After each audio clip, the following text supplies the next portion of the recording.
I now request moderator of the session, Sandeep ji, to the dais. Mr. Sandeep Bhargava is the CEO and founder of Leap EdTech, having more than 40 years of national and international experience in corporate affairs and public policy, government affairs, advocacy, strategic management, crisis management, sales and business development. Professionally worked with large MNCs like Vodafone, Microsoft, Nokia, Hughes in India and abroad. We welcome you, Sandeep sir. Next, I'll request Ms. Deeksha Singh to please grace the dais. She is Head HR and CSR at Powerlinks Transmission Limited.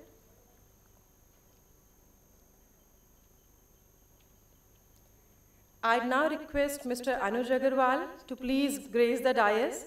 He is currently working as Senior Manager, People and Culture with Aristocrat Technologies. Ms. Srishti Madan, please join us.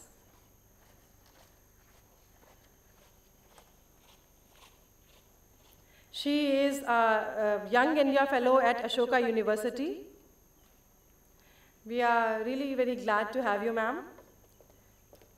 Dr. Mohammad Ashil, please grace the dais. He is the National Professional Officer, Injury and Disability Prevention at the WHO Country Office in India.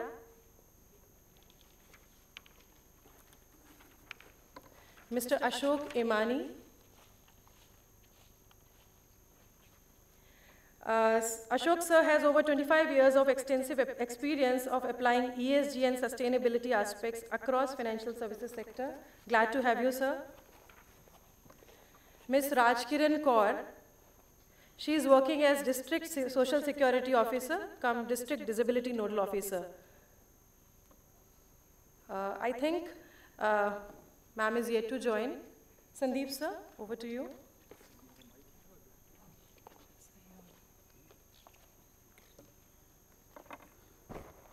Thank you, Nishta. Good morning, everybody. In a chilly morning with a lot of fog, and thank you to the fellow co-panelists who have come a long way.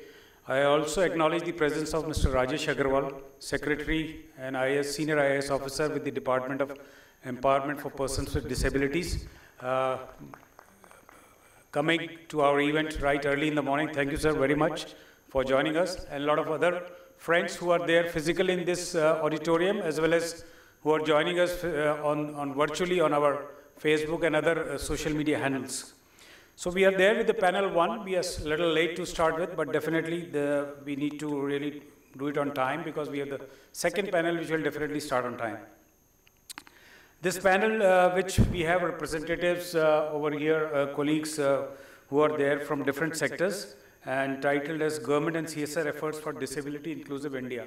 So India has been challenged quite a bit in this sector, and we have been facing a lot of challenges. Even in Sarthak for the last 14 years, I've been involved. We have faced a lot of challenges to come to this stage, where we find people getting employed in corporates and in the lot of other industries, especially in the IT, retail, and hospitality sector. We have a good number of people getting in. But there are still a lot of efforts as part of the CSR or different companies. They need to make it.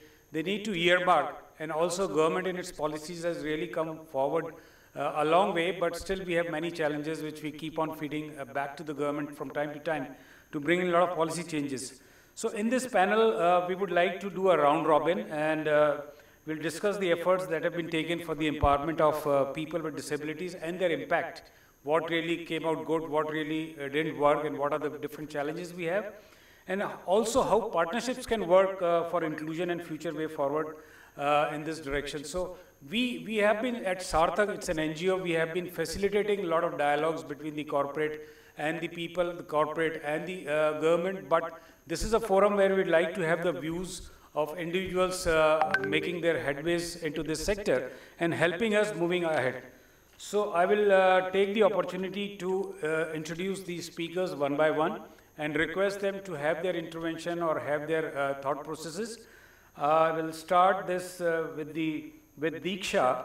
Deeksha Singh. She's the head HR and CSR at Powerlinks Transmission Limited. They've been quite a supportive organization to Sarthak. She's a people-oriented professional with 16 years experience of HR functions, mainly in attracting, retaining, and developing talent. Especially for the PWs, the attracting, the retaining of the talent is very important part, and I'm sure Diksha will be playing this role in our organization very successfully. She has been streamlining the HR operations with the introduction of new systems and procedures, adhering to best practices, maintaining healthy employee relations, thus creating an amicable and transparent environment. A team player with a passion to perform and deliver results. So Diksha, I would leave it to you to have your intervention, and then maybe towards the end of your dialogue or presentation, I'll come back and seek some specific points to you. We have an hour to go, almost 55 minutes to 1 hour before the second session, so I think we'll be limiting ourselves to 5 to 7 minutes per person, then for some question answer or general discussions. Over to you, Diksha.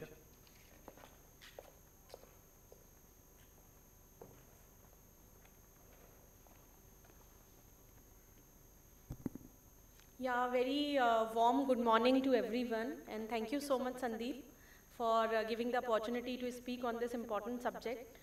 I think diversity and inclusion is the need of the country and also the world. Many of the organizations, our organization Tata Power is also making the diversity and inclusive team for taking the perspectives to next level. So how we can create an inclusive environment to the people who are coming to our organization, at the same time to the community holders also. Because collectively we have to make an impact on the, on the footprint in the world, so that this inclusive environment will become a part of our day-to-day life. We all are different. We all come with different abilities and different, capabilities.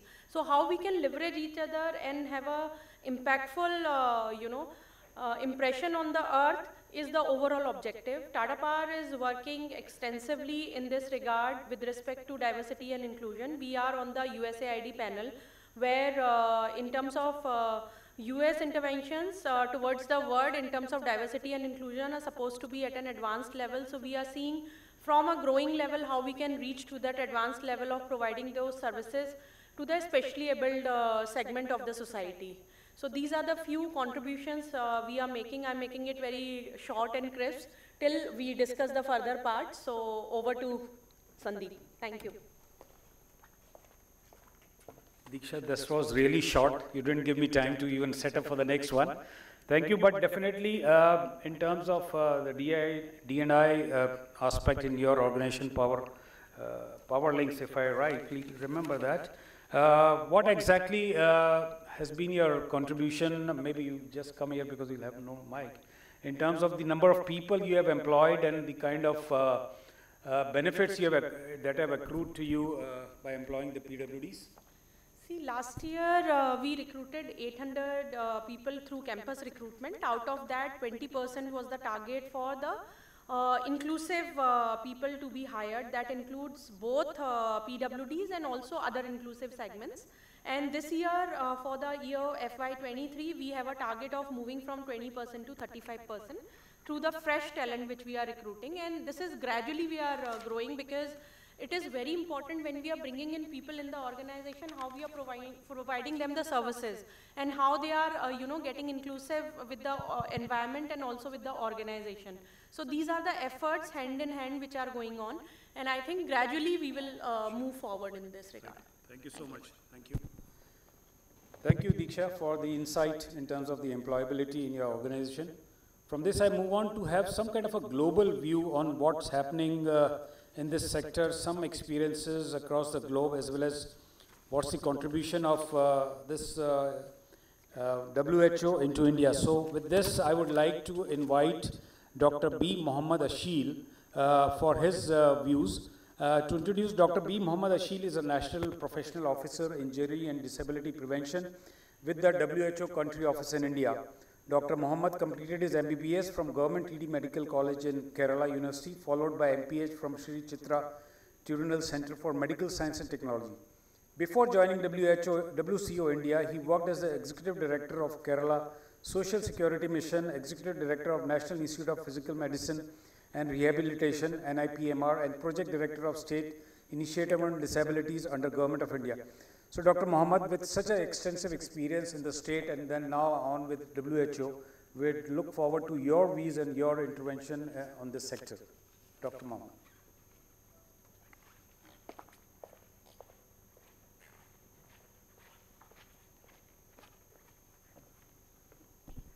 Thank you very much for the kind introduction. Like when we speak of global things, I would like to rather focus on Indian context, because when we speak on, we can keep on speaking on UNCRPD and all those things which has been talked a lot in many forums. So if you look at the global rules which followed the, in legislation which followed the UNCRPD, our RPWD Act of 2016 actually stands tall. Because even if you compare it with the earlier acts, which was much talked about in across the world, like ADA, that is Americans with Disabilities Act. Even even if you compare with many of the acts, our RPWD Act is much more comprehensive and actually comes out with much more futuristic view of inclusion. When we speak of inclusion, we actually what happens is that you should forget the word forget the definition of inclusion or barriers which is put by the PWD Act. I am going again to the Act because that's the solid context or solid platform on which the country has to work on. So as the section 2C of the RPWD Act defines barriers as starting from communicational, then comes the cultural, social, political, economical, environmental. Then comes the structural issues or structural things which actually hamper the full and effective participation of persons with disabilities in the society. This is almost the definite exact words which was used in the RPWD Act. When we speak of that, our concept of disability or our concept of inclusion or our concept of barriers actually stops at the structural factors. I have seen states coming out, districts coming out with saying that they are barrier free. What have they done? They have actually put something called the ramps.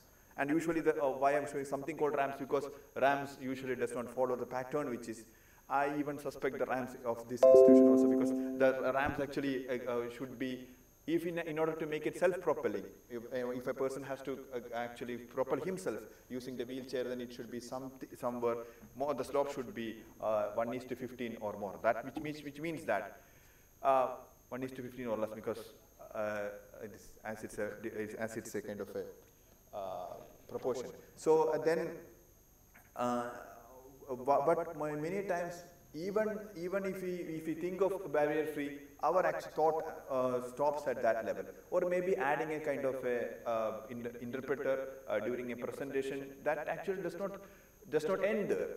It only begins there. Because I actually recently I was talking with the Delhi government on making their schools accessible. They are speaking of inclusive education. That again comes under the definition of 2M of the RPWD Act.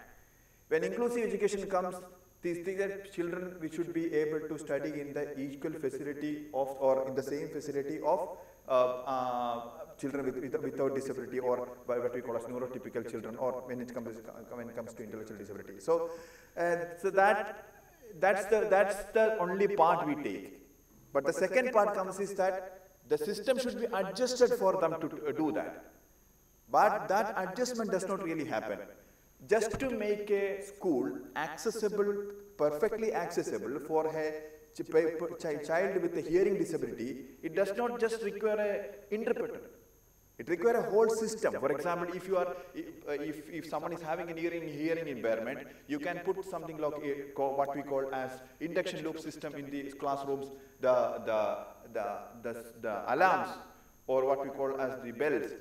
Alarms need to be, there should be visual representation of that. And anything which comes in the screen should be having a closed captioning system. There are at least 5 other additional things which would only make a what we call so-called accessible school to a real accessible school for hearing impairment. And that applies for many conditions.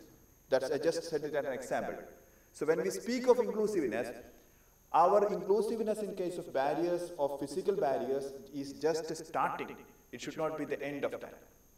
So putting that into context, that's why I'm saying that we have a beautiful system, or many things has been evolved after the RPWD Act.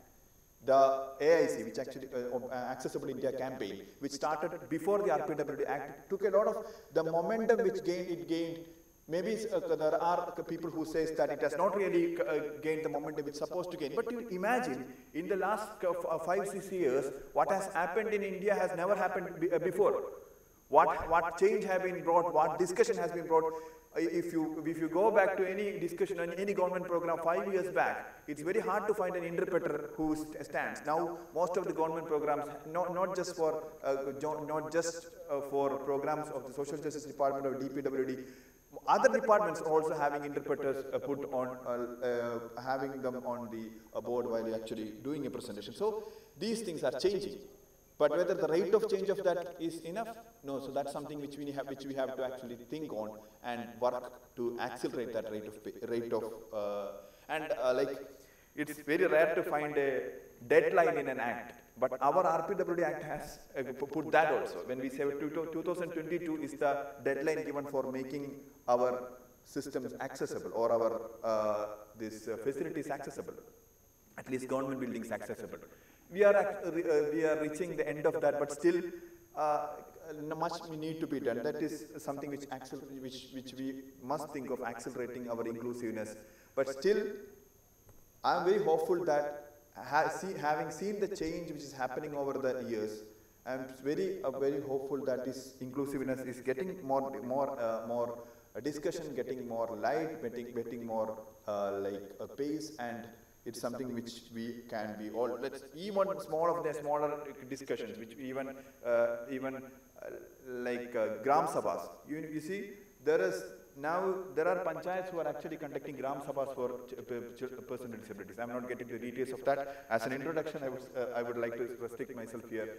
It's a great beginning, and let's take it forward. Thank you. Thank you, Dr. Mohammed, for giving that insight and also commenting on the Act of 2016, which has really paved the way and brought in a lot of changes into our system. But definitely we need to really operationalize a lot of these aspects, and a lot of facilitation need to be done. I'm just reminded of a picture a few days back posted by our Honorable MP, Mr. Shashi Tharoor, inside the Parliament. He had a very temporary disability, but he still mentioned that it took him almost 4 to 5 minutes to get alighted from his vehicle and then reach the Parliament in some way. So I think definitely there is a lot of scope to reach out the infrastructure, create the infrastructure much more suitable and amenable to the PWDs. So there's a lots to be done, and I'm sure we'll have a good takeaway out of this, our interventions here today. Moving on, I would like to invite Shrishti Madan, who works for InfoEdge, and she's a young fellow from the Ashoka University, a Young India fellow recipient as well. Shrishti holds a bachelor's and master's degree in English literature from Hansraj College, University of Delhi, and did her fellowship from the Ashoka University. Her strong urge to work towards creating social impact and positive social change led her to the current role at InfoEdge India Limited, where she leads the corporate social responsibility portfolio. Her work involves forging and managing strategic partnerships with non-profit organizations and implementation of CSR projects apart from managing the compliance and communication aspects of CSR. And to mention you, InfoEdge, or so-called the Naukri.com, has been a great partner to Sarthak for many years. So let's hear what this young fellow from InfoEdge brings it for us. Shrishti.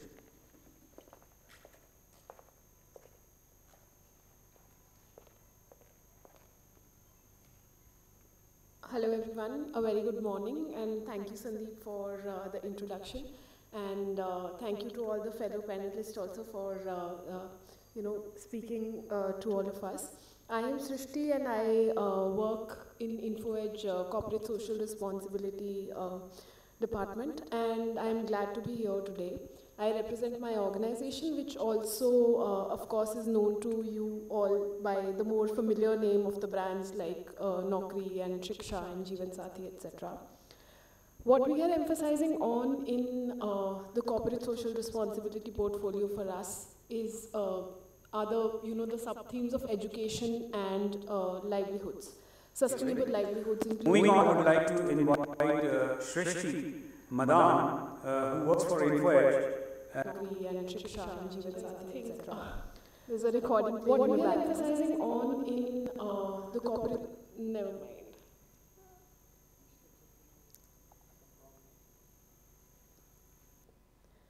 Right. So I was talking to about what we at CSR do. We work in projects involving education and employability, and the the cause of persons with disability is close to us. We are trying to work in.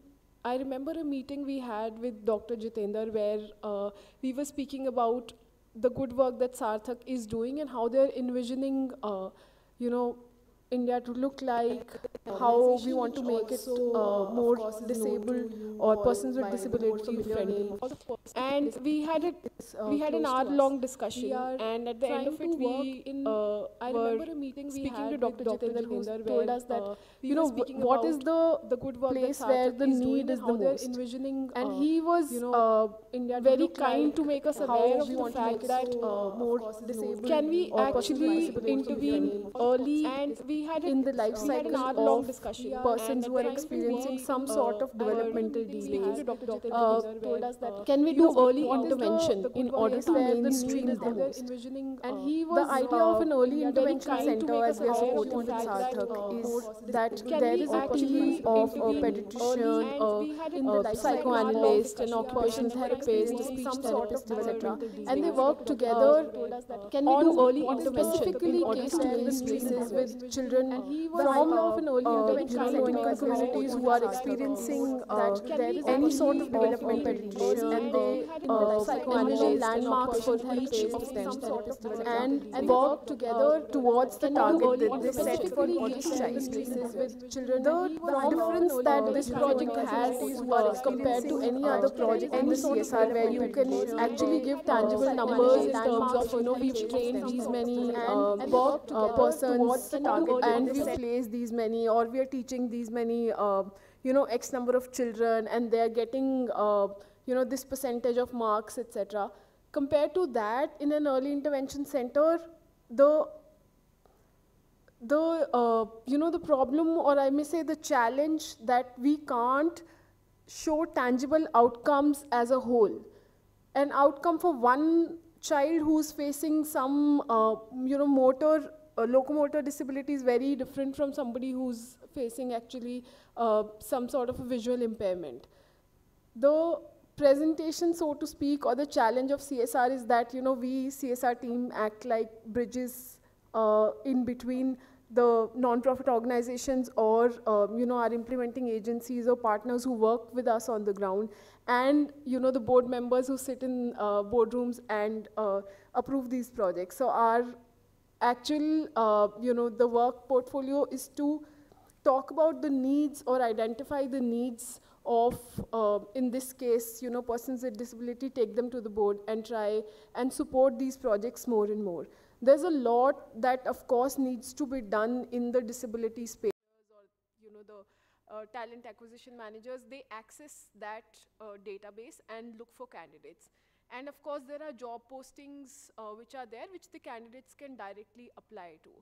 So what Naukri provides is that when the candidates are registering, let's say I make my profile and register on Naukri, what I can do is I can mark myself as a differently abled candidate or a person with disability. And in the drop-down menu there are different kind of disabilities as recognized by the RPWD Act. And the candidate can self-declare that, sorry, I fall under this in this category. So there on the Naukri profile, when the recruiter is searching for ResDex, searching for database of candidates, there is no discrimination, so to speak, in how the profiles are displayed, because the recruiters search by years of experience, by the skill set, and the skill set, on the basis of the skill set, there is no discrimination or differentiation in the algorithm of how it shows the candidate or how it presents the candidate to that HR manager or the headhunter, whoever is searching for the candidate. So one is that. Second is there are filters for the job searches on ResDex. So let's say I am a hiring manager and I am looking specifically for D&I hiring in my organization, and I want only candidates with disabilities to be displayed, only their profiles to be displayed with, of course, specific skills and work experience. So that filter the recruiter can use. And we've recently spoken also to our, the Naukri product managers, and we've been informed that on a yearly active basis, there are about 1.5 to 2 lakh profiles on Naukri of persons with disabilities. And let's say in the last 1 month, on an average, about 50 to 60 candidates have gone on Naukri and updated their profile, or have been active, so to speak, mark themselves active on Naukri. And on a weekly basis, the recruiters are also doing about 2,000 to 2,200 odd searches on Resdex, which involves some sort of usage of these filters. Having said this, I understand that a lot needs to be done. The need is, of course, a lot. We have to create, there needs to be more campaigning, there needs to be more awareness, not only among the job seekers, but as well as among the hiring managers on how they can search for more candidates and how they can hire more such candidates. Thank you. Thank you, Shrishti, for this insight, because this is very important to bring in the persons with disabilities into the mainstream, and Naukri.com definitely acts as the entry point. So if they really play a very important role in getting them employed, making them aware, retaining them into the organizations, and giving them more opportunities.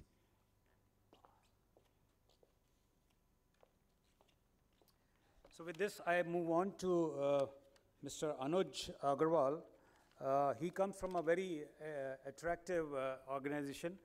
He comes from Aristocrat, but don't treat Aristocrat from, as I was talking to him before he came, it's not neither the luggage nor the liquor company, but they are into the gaming. So this Aristocrat is an Australia-based company, am I right, Anuj? And they have set up an office in India and employ a large number of workforce.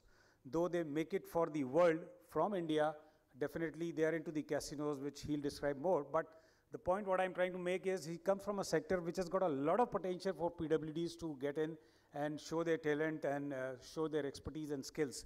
So I'm sure with his comments today, I'm sure he'll also be educated the kind of interventions we do in terms of applying PWDs for a larger domain. So Anuj has more than 16 years of experience working in HR function, mainly with high-tech IT product companies. He is currently working as senior manager with people and culture with Aristocrat Technologies. In his role of an HR business partner, Anuj is also driving companies' sustainability initiatives with sustainability development goals. He has an extensive experience of partnering with NGOs to drive social changes, including climate change, empowering PWDs, LGBTQ community, women and underprivileged kids. He is honored to be a part of the panel here with us and share his thoughts. Over to you, Anuj.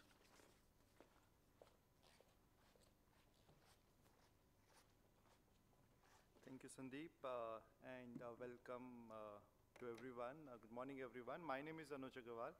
I come from a company called Aristocrat Technologies, and as Sandeep rightly put in, neither a luggage company nor a liquor company. We are a gaming company headquartered in Sydney, Australia. With close to 1,300 employees right now, both in Noida and Gurugram, we deliver the best gaming solutions to the casinos and the digital games around the world. Talking about Aristocrat Technologies, we as an organization, we have, when essentially we talk about the inclusivity, we have one of our values is directly aligned to the inclusivity part, which is called as good business, good citizen.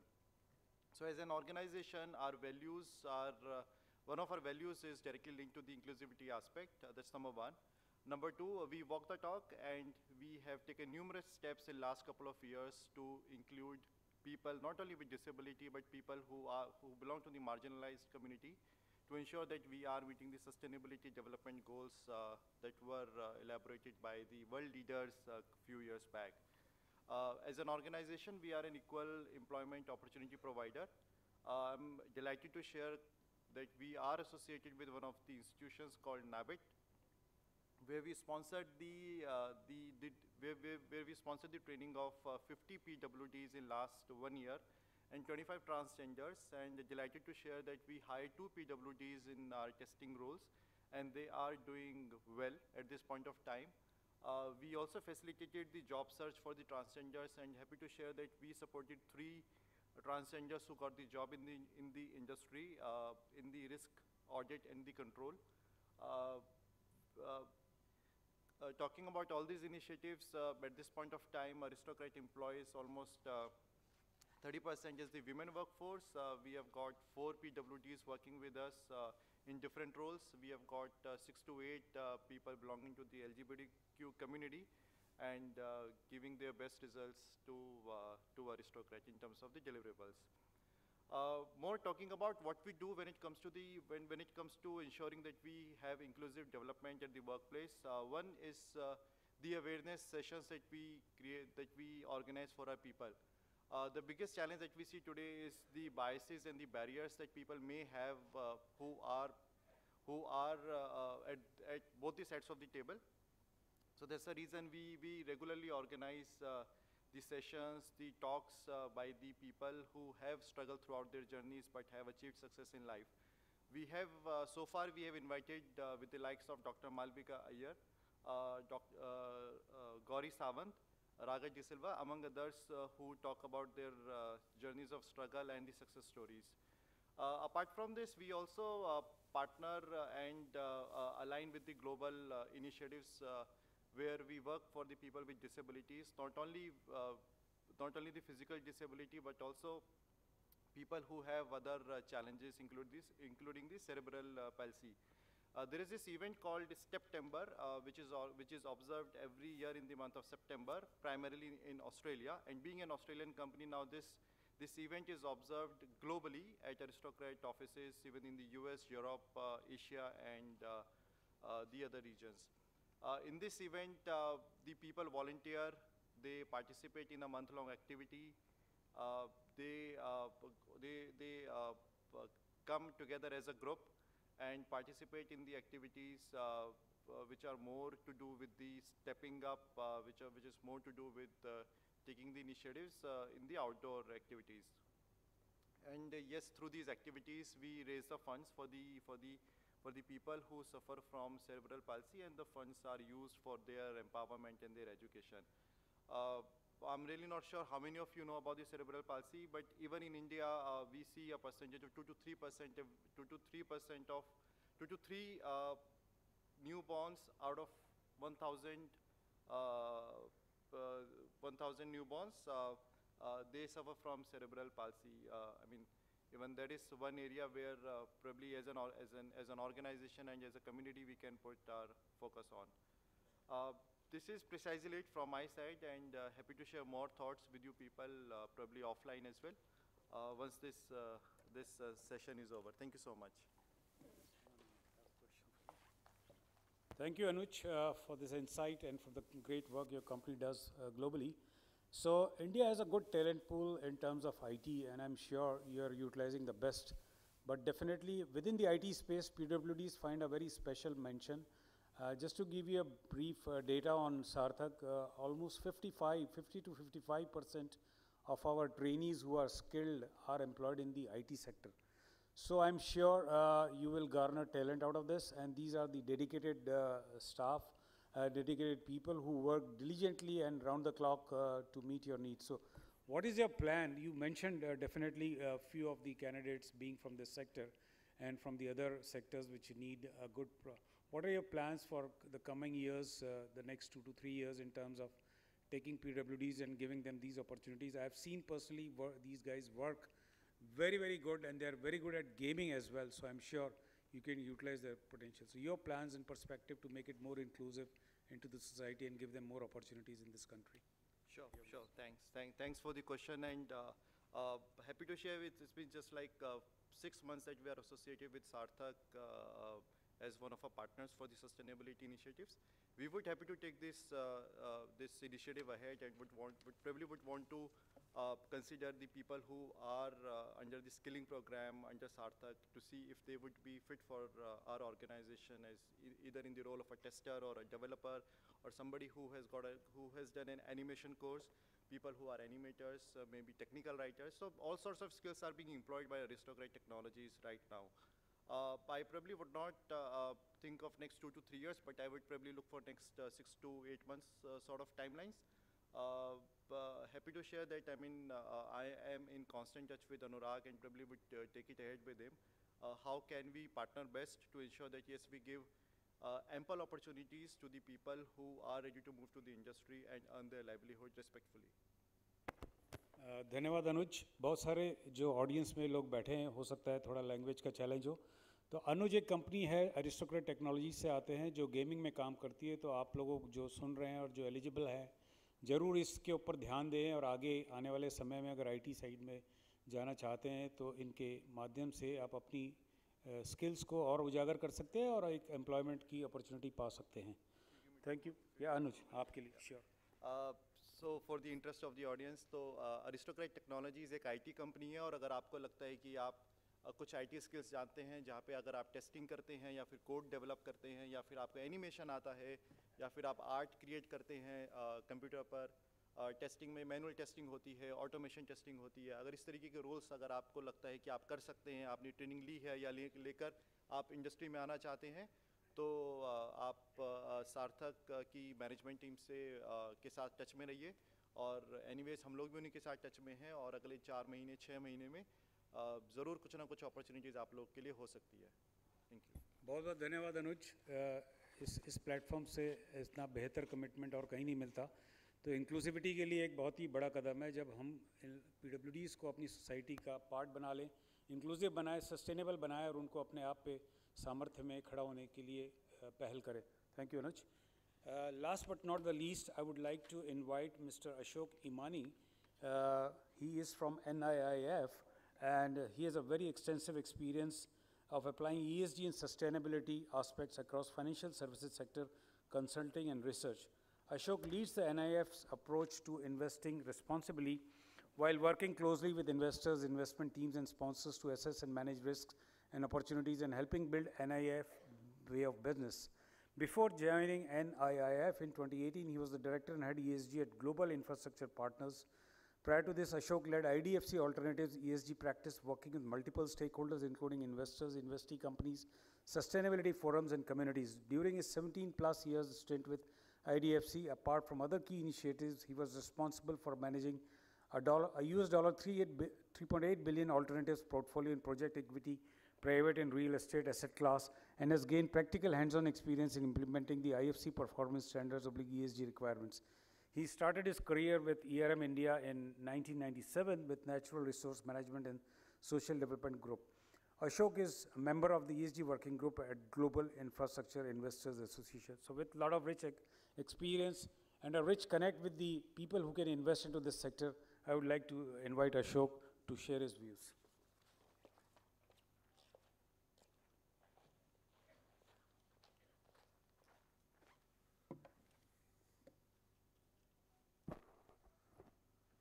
So, very good morning and thank you Sarthak for giving me this opportunity to come and speak to you.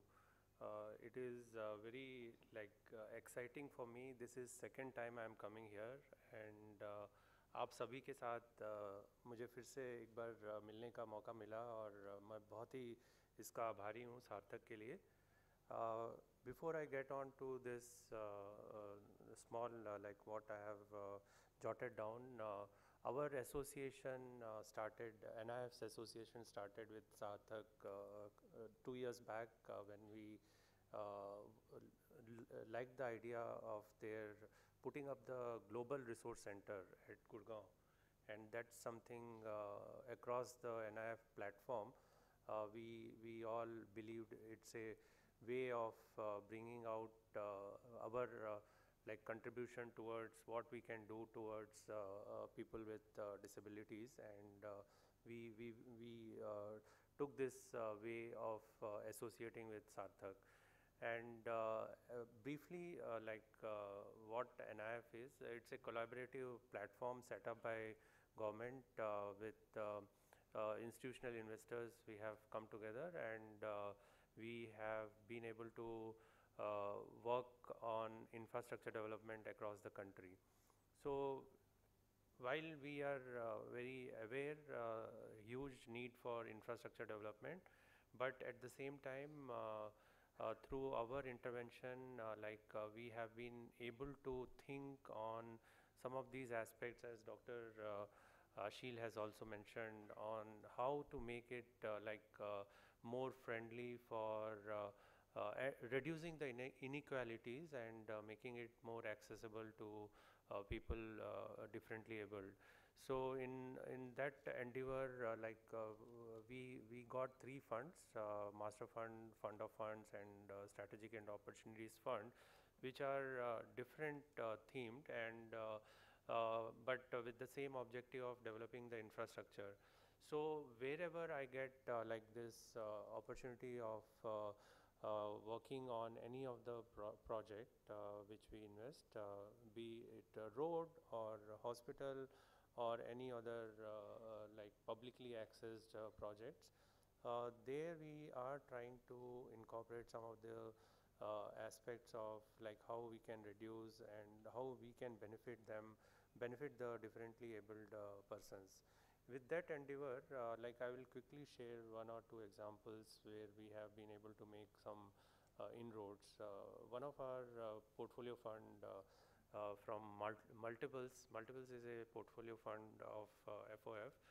There the investment has been made in PVRs.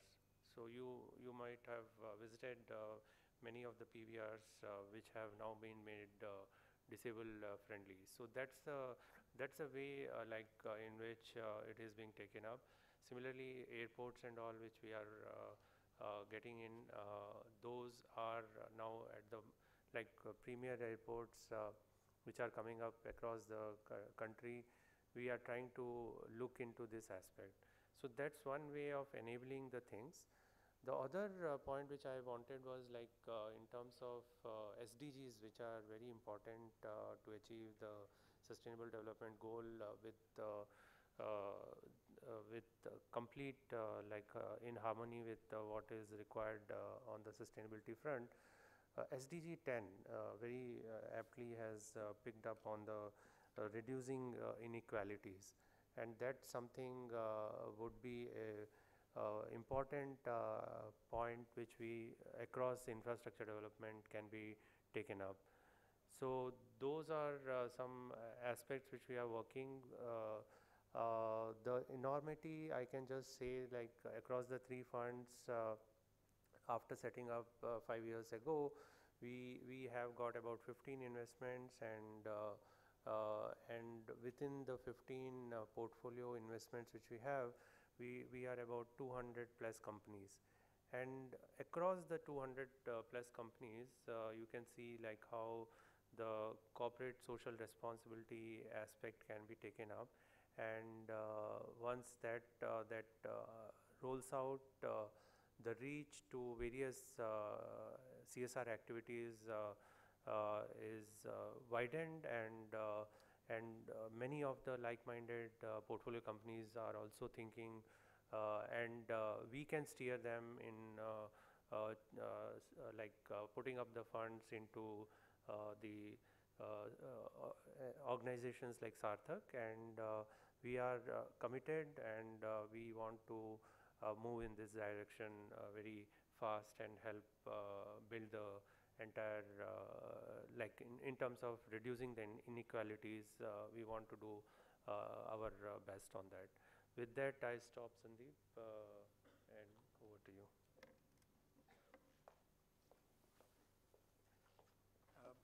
बहुत-बहुत धन्यवाद अशोक जी. I think you are sitting on a pile which हम लोग सभी इस sector के उत्थान के लिए उसको ज़रूर यूज़ कर सकते हैं, और आपका हमारा एसोसिएशन जो रहा है अभी, आई थिंक इसको और सुदृढ़ बनाएंगे, और इस सेक्टर से आई थिंक काफ़ी उम्मीदें हैं NIIF के साथ. आप पहले भी जुलाई में हमारी मुलाकात हुई थी, तो हम चाहते हैं कि और इसको सुगमता से और दृढ़ता से आगे ले जाएं, जिससे कि इस कम्युनिटी को और इस देश में इनको आगे बढ़ाने के लिए उसका फ़ायदा मिले. Thank you very much, panelists, for this round 1. I have a question for each one of you. एक प्रश्न मेरे साथ है, और उसको मैं क्विकली फिनिश करके अगर ऑडियंस में कोई प्रश्न होंगे तो वो भी पूछूंगा. सबसे पहले मैं वापस दीक्षा के पास जाता हूँ, एंड मेरा पहला प्रश्न दीक्षा के साथ ये है कि कॉर्पोरेट्स का क्या मायना है कि एक इंक्लूसिव डेवलपमेंट के लिए आप ज़्यादा से ज़्यादा रोल अदा कर सकें। दीक्षा, आपको यहाँ आना होगा।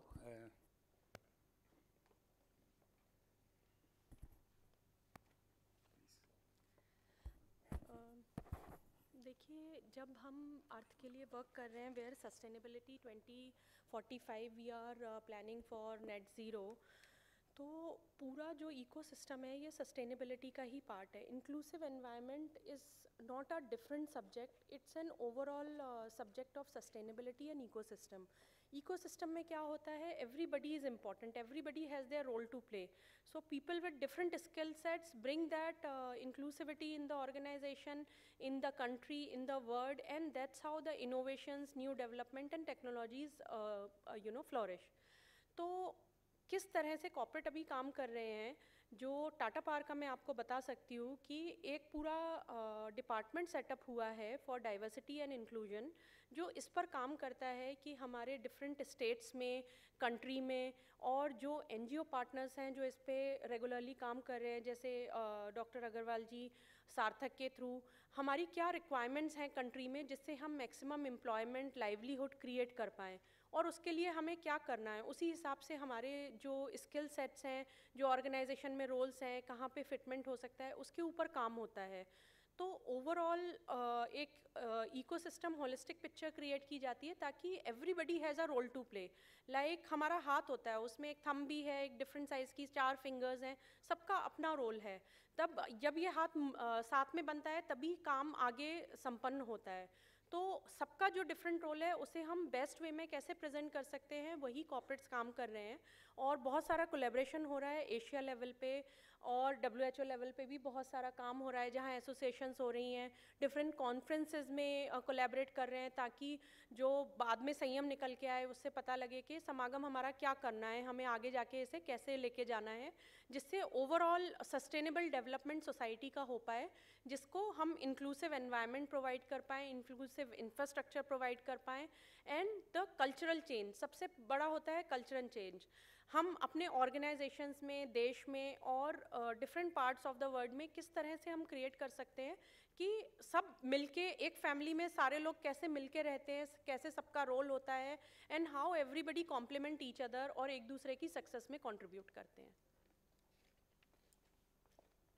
धन्यवाद दीक्षा।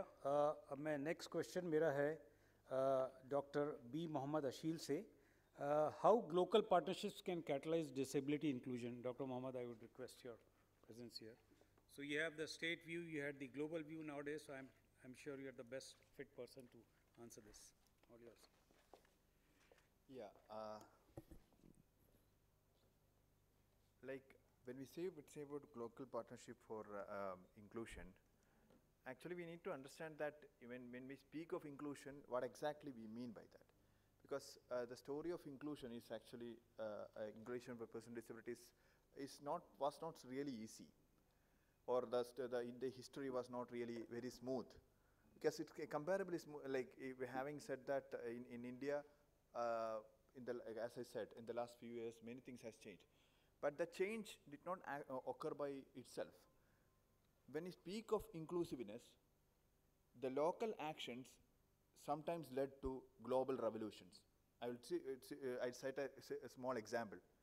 When you go through the roads, you can see something called curbs, right? Curb cuts, what you call curb cuts.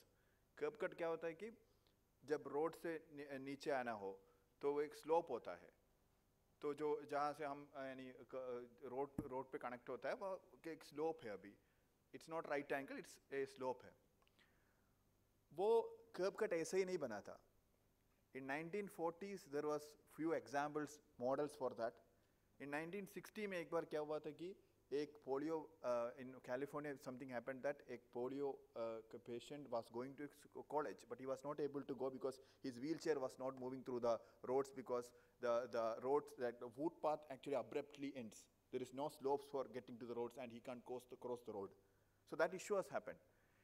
10 साल लगे थे उस revolution को, and there was people, the community-based organization, they did a lot of agitations on that for getting these roads to connect with the footpath. And then that's something called, when it came as an act, it actually became the rule in California. to have these curb cuts in it's around 1970s. Then people realized something very interesting, that having curb cuts is not only benefiting persons with disabilities, that is benefiting elderly people, that is benefiting people who are carrying trolleys, pregnant women, all those with functional limitation are getting benefited by these curb cuts. And actually it led to a formation of something called curb cut phenomenon. Because when you take action to have inclusiveness for persons with disabilities, you are actually doing it for the entire people. It's not just for persons with disabilities. That's why we call at the policy level and also discussions at the academic level, we call it curb cut effect. And that has been translated to the IT field also. IT field, we call it a curb cut phenomenon in IT. That actually came from these curb cuts. Because when that happens, that's why I'm saying that inclusiveness of local level gets the steps for inclusion at the local level go to a global attention, and actually it converted into a global phenomenon of curb cut phenomena. Similarly, our actions, when I say of actions for inclusiveness, don't think that it's just for the person with disabilities. Because you need to think something like, why our mic? Or why the systems are like this? Have you ever thought who decides the distance between the steps? Who decides the amplification which is required for these mics? That is primarily done for the majority, because you find that most of the people, their range of motion is limited to this level. Their voice is limited to this level. Then what is inclusiveness? You make the adjustment for the people who actually falls between this standard deviation, or people who actually would be requiring much more than what is required by the middle or the majority. So that's why when you speak of inclusiveness, the discussion comes to the universal design. Universal design is not just about the physical design, it also depends upon the entire activity, entire procedures which is involved in setting this thing. One intervention which is coming back to the RPWD Act, because that's actually where we stand, and that's the legal framework. When you are speaking in a country context, when you have to think of actions, you will have to go by the legislation which is available and which is in force. So section 2H speaks about and also if you go into detail in section 25B, speaks on like making inclusive, hospitals inclusive. Why hospitals inclusive? Hospitals needs to be an area where the people persons with disabilities and everyone goes for their medical care. If you don't do it at that level, then that's not going to like serve the very basic purpose of the person with disabilities. I was very happy to hear about the early intervention activity which is done. Like when I was working in the state, like do you know that when a baby is born, sometimes one of the most common cause for development of intellectual disability is congenital hypothyroidism. There is a deficiency in thyroid, one of the thyroid hormone. The cost of preventing that intellectual disability of lifetime is just 10 rupee tablet. But why don't we do that?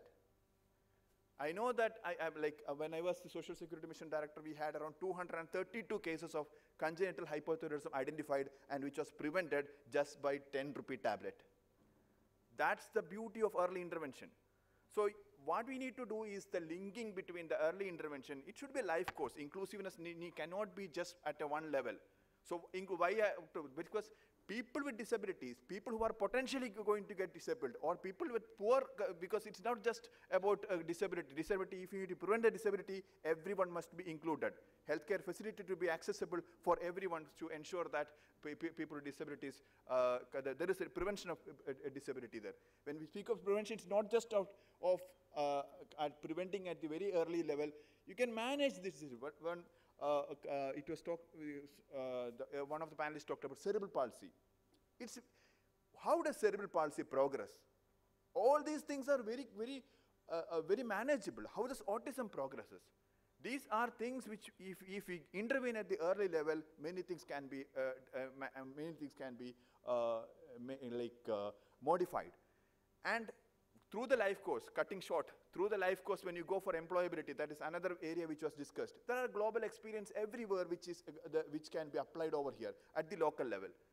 For example, when we speak of reasonable accommodation, the section 2F, I think, speaks on reasonable accommodation. No, 2H actually. Speaks on reasonable accommodation. That reasonable accommodation, what is reasonable accommodation? That is something when an employer gives an employment to a person with disability, there need to be some accommodation, some reasonable accommodation done. When the word reasonable is being actually far-fetched too much, because when we talk of employing someone at the one institution, people take that we have to make lot of alterations which is not reasonable. Putting a ramp is not unreasonable. Putting a facility for, like for example, a website which is having a screen reader, it's not unreasonable. Where you actually classify that reasonability. Basic features of harmonizing guidelines. Department of Empowerment Person with Disabilities has brought out a harmonizing guidelines on how to make areas disabled friendly. There is an WCAG guideline, that is Web Content Accessibility Guidelines for making website accessible. All these are within the reasonable accommodation. We don't actually go beyond the unreasonability when we say about all these basic things. So when there are global experiences across, we need to get a local thing, and there are local things which can be extrapolated to the global level. There is a cross learning, and which we need to be keeping our senses open to get it best out of it. Thank you. Thank you very much. बहुत धन्यवाद आपका. Great insight. My next question is to Mr. Ashok. How do you envision disability inclusive India? You gave some thoughts earlier, but now very specific. How can you really envision this, and what will be your challenges? So basically, it is working together in order to get them included in the entire system. So we would have to work together and identify what are the aspects which are to be taken up and address those while putting up things. So I totally agree with what Dr. Ashil has said. These are available, solutions are available, and those are to be internalized by each one of us and bring that to the fore as we progress. So with that, I think we will be able to address many of the aspects, and across whatever the stage in which we are, we can certainly bring that, address those aspects and take it forward. So I would say that the opportunity at NIF would be like to work with our stakeholders and address some of these aspects as they go along in the development of any of the infrastructure project. So from that angle, I think we can take this at the next level. Yeah. Thank you, Ashok ji. बहुत बहुत धन्यवाद आपका. A quick question to Shrishti is, she's working as we talked earlier at InfoEdge. What challenges we have in achieving disability inclusion, and how can we overcome those?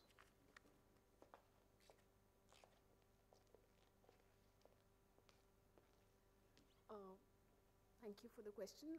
I think, like some panelists have mentioned before me as well, it's a life cycle from early intervention to early remediation in the schools or in their childhood, to the skilling and the livelihood aspects, is preparing them for a job market or a career or economic empowerment as a result. From the corporate's perspective, I think there are multiple things. One is the hiring part of it, where of course enough advocacy needs to be there, enough campaigning is required. That is there. And then the corporates as responsible citizens, or as it's called, the corporate citizenship aspect, we also need to see how we can contribute to they're reaching up to that level where all the jobs become accessible to them. And once they are in the job cycle, then of course, in specific teams, we've seen our HR colleagues working. The specific teams also need awareness and some sort of, I would say, advocacy that how do you accommodate or how do you make diverse people feel at home. And given and placing all these, it's a big jigsaw puzzles and we have to place all the pieces together, and therefore only can we envision that corporates through their CSRs, through their own hiring policies and internal policies, they can create an accessible space. Thank you. Thank you, Shrishti. Anuj, any last views? Though I have extracted a lot from you already, and a commitment as well. Any thoughts? Oh, thank you, Anuj. So with this, I would just audience से मेरा कोई किसी को questions हैं, कोई प्रश्न पूछना है किसी भी panelist से, तो आप अपना नाम बता के हाथ ऊपर कीजिए, तो माइक आपके पास पहुँचेगा. आपका जो प्रश्न है किसी भी panelist से आप पूछिएगा.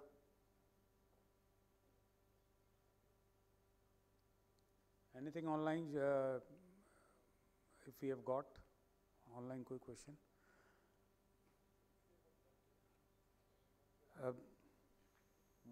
माइक चाहिए ऑडियंस में. माइक लाइए. Can you please raise your hand? उधर लेफ्ट साइड.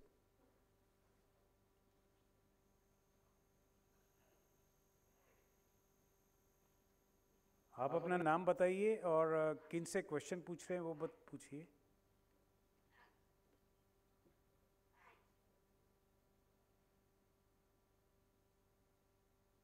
बोलिए. माइक उनको ऑन है कि नहीं?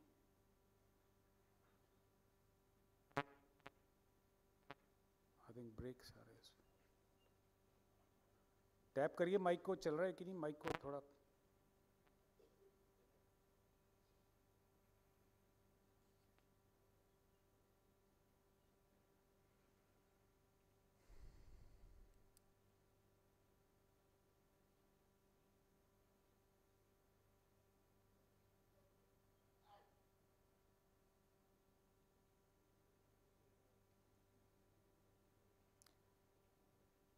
यंग बॉय अपना क्वेश्चन वैसे ही बोल दीजिए. अगर माइक नहीं चल रहा है तो देखिए आपकी आवाज़ आती है कि नहीं.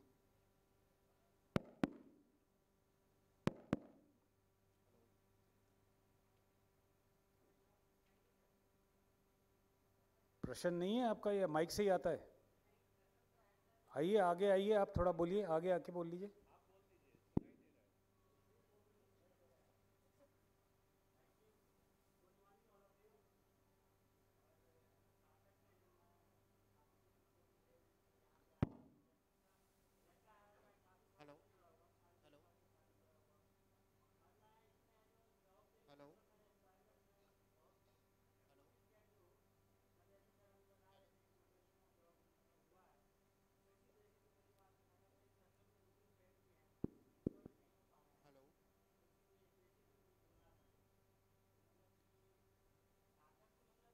Hello, check. Hello, check. Hello. Hello.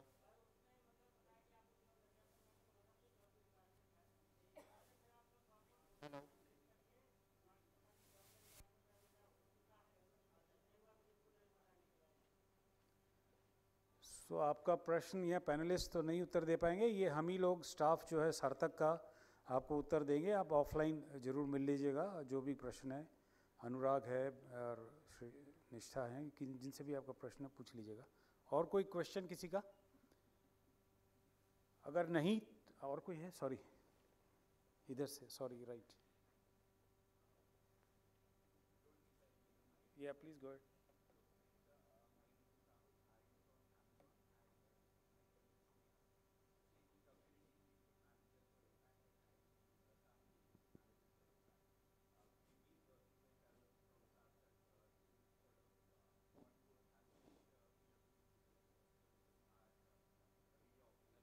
Hello.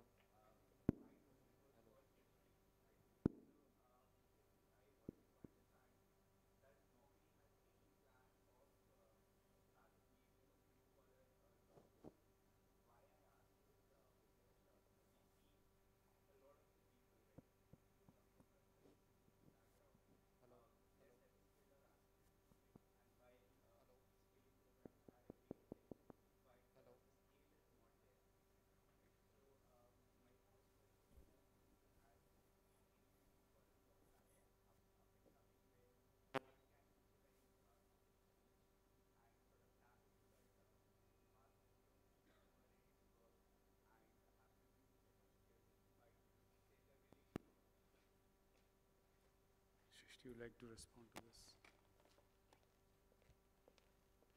Thank you for asking the question, and I'm happy to inform that Naukri has, in this past year, launched a new portal, like InfoHedge has launched a new portal called Job Hai, JOBHAI, jobhai.com, and it's specifically for the blue-collar jobs. So it categorizes jobs like jobs for 10th pass, for 12th pass, for graduates, or for ITI graduates, and the employers who are listing their jobs there are also like bulk jobs. Let's say there are for Amazon packing facilities or other warehousing jobs, or some, let's say, truck drivers are needed. For instance, I think they've recently done an agreement with Tata, where all of us are aware with the loading vehicle, which is colloquially called Chota Hathi. So they said that we need, let's say, 2,000 or 1,000 odd skilled drivers who can, who will be given provided loans, and they can repay the loans, drive those, and of course then they get to own it. So then they can create like a job, like a longer career out of it. So those sort of things are being done. Job Hai is still a baby, it's a new upcoming portal, but the team is very enthusiastic, and I personally am in touch with them. And we are also trying to see how from this very inception they can include hiring for diversity for persons with disability within it. But I'll be happy to connect with you offline also, and we can speak to that team and have your inputs there. Thank you. Sure. Thank you, Rahul. And okay.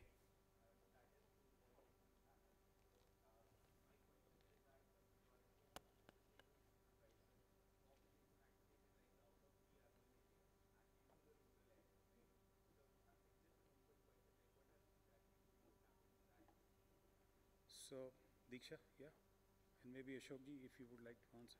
Though we have the chief guest waiting now for us, so very quickly we have to close. Not exactly on the job part, but Tata Power has started a portal called Pay Attention, basically for autism. It's a complete cycle. It's a true caller application where people can connect directly as well and also online.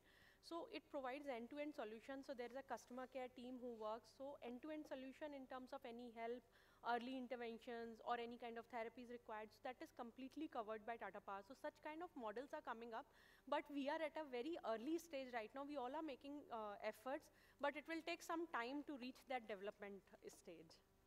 Thank you. Thank you. Ashokji, a quick response on this Rahul's question. So very good question.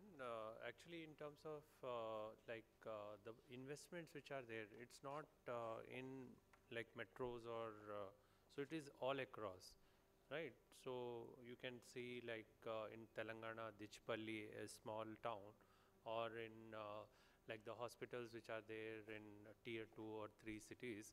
So at those places we are trying to get like the local employment is a theme, and through CSR also the initiatives which are there are targeting the community which are there, like we have our road project in Jammu Kashmir, Banihal Qazigund. So we have recently started program there where women from local community are going to like own that initiative, and through them direct employment as well as indirect employment will happen, and that's how inclusiveness will be pushed through, and we are hopeful that we will be able to give employment to many of them in the local areas.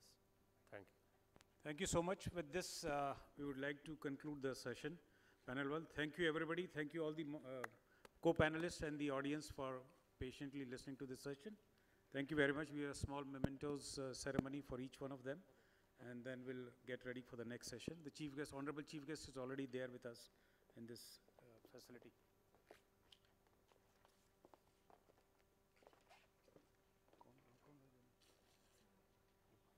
Okay, then you announce. I'd request Sandeep sir to please provide the mementos to our esteemed panelists. Thank you, Shrishti ji.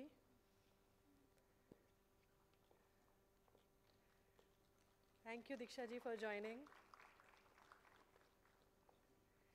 Thank you, Ashok ji.